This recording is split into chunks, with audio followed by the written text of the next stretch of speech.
আসসালামু আলাইকুম। কৃষক জনতা ঐক্য পরিষদ বাংলাদেশ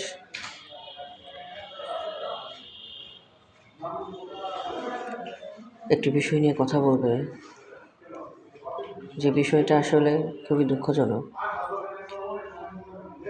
কৃষক মাথার ঘাম পায়ে ফেলে ফসল উৎপাদন করছে, সেই ফসল আড়তদাররা নিয়ে চড়া দামে বিক্রি করছে, কিন্তু কৃষক দাম পাচ্ছে না।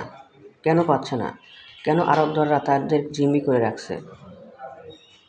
এই বিষয়টা আসলে সবাইকে দেখার জন্য অনুরোধ জানাচ্ছি, কারণ এভাবে হলে কৃষক থাকবে না, কৃষক বাংলাদেশ থেকে কমে যাবে। আর যখন কৃষক কমে যাবে, তখন আমাদের বাংলাদেশে সব কিছুর চড়া দাম বৃদ্ধি হবে এবং আমাদের সব কিছু চড়া দামে কিনে খেতে হবে। ভারত থেকে আসবে, বিদেশ থেকে আসবে।